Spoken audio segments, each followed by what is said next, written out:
suis Françoise Combe, je suis astrophysicienne, je travaille à l'Observatoire de Paris, je suis professeure au Collège de France sur la chaire Galaxie et Cosmologie et je suis aussi membre de l'Académie des sciences et actuellement sa présidente.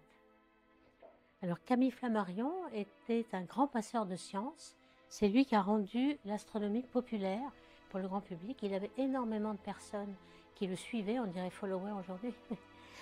Et donc vous voyez un de ses livres en 2 tomes de l'astronomie populaire. En fait, c'est quelqu'un qui a été autodidacte complètement. Il était dans une famille modeste, mais il était très intéressé à tout ce qui l'entourait, les insectes, la nature. Même à 5 ans, il avait observé une éclipse de soleil annulaire. Sa mère lui avait montré un seau d'eau et dans le miroir de la surface, il avait regardé ça. Et puis finalement, à l'âge de 10 ans, il est parti en séminaire. Et finalement, comme il n'avait pas d'argent pour faire ses études, il a travaillé, il était graveur. On voit qu'il a fait beaucoup de gravures dans son livre. Puis il a vraiment travaillé, écrit des livres. Il a écrit un livre de cosmogonie, même avant l'âge de 20 ans.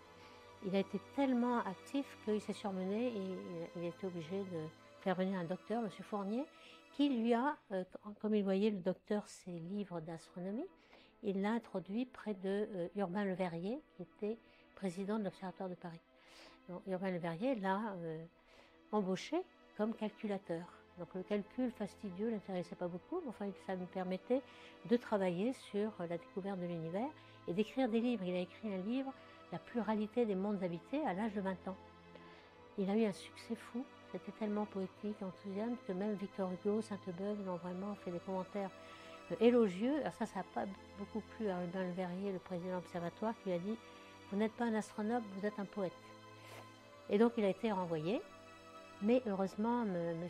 Urbain Le Verrier était odieux et tyrannique, et il avait des détracteurs. M. Delaunay, académicien, l'a embauché, Camille Flammarion, au bureau de longitude pour faire des calculs. Donc il a eu à nouveau un salaire et il pouvait s'adonner à les livres, comme écrire l'astronomie populaire. Il a aussi écrit Les merveilles célestes, en disant, son style est un peu lyrique. Hein. Il dit par exemple, si je me souviens d'une phrase, ô nuit, que ton spectacle est sublime pour moi, ou quelles sont les âmes pour lesquelles le spectacle d'une nuit étoilée n'est pas très éloquent. Il a eu des fans, comme un mécène à Bordeaux, M. Léret, qui lui a légué un relais de poste en fait, qu'il avait à Juvisy.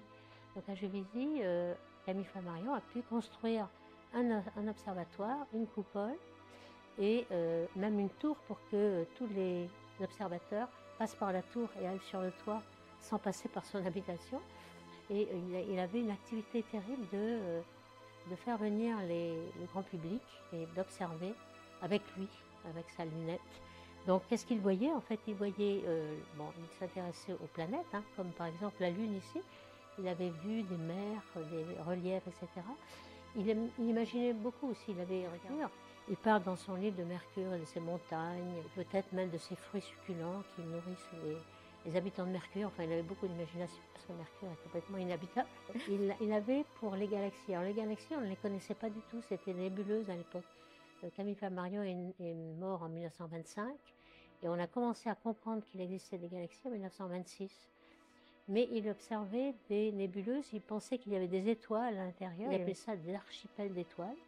Et même, il y avait des archipels d'étoiles comme ça qui étaient troués. Il appelait des archipels percés, des nébuleuses percées. Aujourd'hui, on sait qu'il y a en effet des galaxies qui ont un trou au centre parce qu'elles ont été percées par une autre galaxie. On les appelle des galaxies en anneaux. Donc il avait quand même une prescience de peut-être que les galaxies existaient, ce qui n'a été découvert qu'après sa mort. Donc voici, je vous conseille ce livre d'astronomie populaire qui a gardé son enthousiasme et son lyrisme, même avec les connaissances qui sont d'époque.